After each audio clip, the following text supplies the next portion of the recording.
Assalamualaikum warahmatullahi wabarakatuh. Baiklah, jumpa kembali dengan Ainin Jazz ya. Nah, di sini kami akan sedikit share ya perihal AC yang mengalami selalu isi preon gitu ya. Di sini kami mau minta sedikit pendapat dari para penonton ya. Apakah kejadian ini tuh ada unsur kesengajaan atau tidak sengaja gitu ya.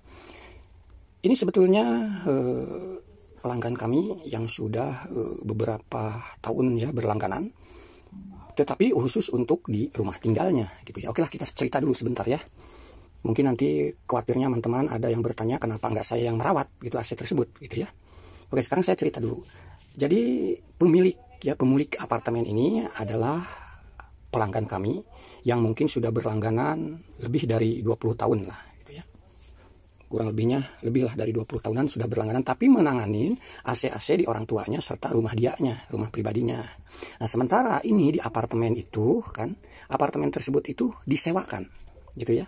Jadi yang menempatin apartemen itu adalah penyewa. Nah, sementara penyewa itu kan kemungkinan untuk merawatnya itu bisa jadi dia juga punya pelanggan, atau emang menurut informasi dari yang menyewa itu, beliau itu memakai jasa dari teknisi apartemen itu sendiri gitu. Jadi intinya untuk yang merawat atau mengerjakan keluh kesah perihal AC tersebut tidak ditanggung lagi oleh pemilik unit gitu ya, tetapi ditanggung oleh penyewa. Sementara penyewa memakai jasa dari teknisi itu gedung itu sendiri. Nah, akhirnya kami walaupun sudah berlangganan dengan istilahnya pemilik unitnya hingga puluhan tahun, kami tidak untuk merawat unit AC di tempat penyewa tersebut gitu ya.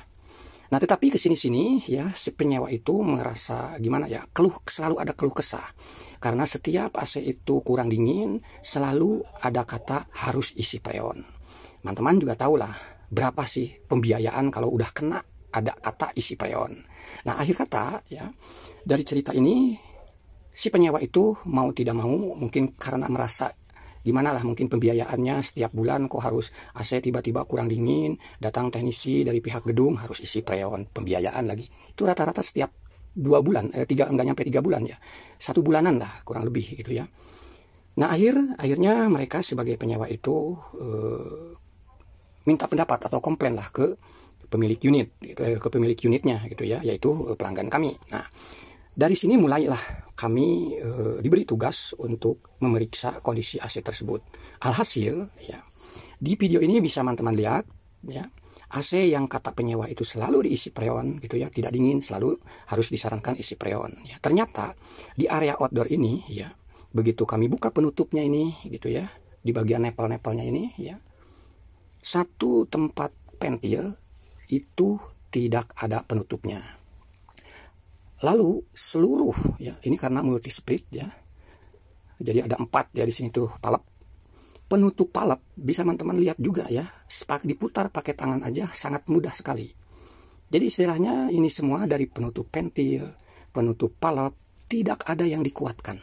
Semuanya posisi kendor. Lalu di area ini juga ya, banyak bercakan istilahnya air embun, tetapi yang bercampur dengan oli berminyak. Di penutupnya juga sama ya, ini juga terlihat ini basah bercampur dengan oli. Nah, jadi sudah jelas ya, permasalahan AC yang istilahnya selalu isi freon gitu ya, itu pasti ada kebocoran. Nah, cuman yang anehnya, yang bikin saya pertanyaan ini gitu ya, mungkin teman-teman juga bisa menilainya, apakah ini ada unsur kesengajaan dari pihak oknum teknisi tersebut tidak dikuatkan palep-palepnya, penutup palepnya gitu ya. Kami sih tidak seujon ya, bukan kami seujon ya, apakah kelupaan. Tetapi kalau secara logika gitu ya, masa iya sih lupa untuk penutup-penutupnya itu tidak dikuatkan itu sampai keseluruhannya, sampai ke penutup pentilnya pun tidak dikuatkan gitu ya. Nah, jadi alhasil setiap 1 bulan atau bahkan mungkin nggak sampai 2 bulan, penyewa itu merasa AC-nya kurang dingin, lalu memanggil teknisi pihak gedung dan selalu disarankan ini harus isi freon. Nah, begitu sekarang kami datang, semua kami kuatkan ya. Penutup nepel-nepel ini, penutup palep ini kami kuatkan semua, dan kami normalkan kembali dia punya gas freonnya. Nah, dari sekarang ini kita tinggal melihat, kita tunggu nanti 1 bulan yang akan datang, apakah terjadi lagi istilahnya kurang dingin, mulai kurang dingin setelah menginjak 1 bulan, atau masih tetap dingin. Kalau toh ternyata emang masih tetap dingin, ya sudah, berarti problemnya di situ ya. Cuman itu saja ya yang bisa kami sedikit share. Silahkan teman-teman bisa menilai apakah ini ada unsur kesengajaan atau emang tidak sengaja. Penutup palep serta penutup pentil tidak dikuatkan, semuanya kendor. Terima kasih. Assalamualaikum warahmatullahi wabarakatuh. Salam Ainin Jazz.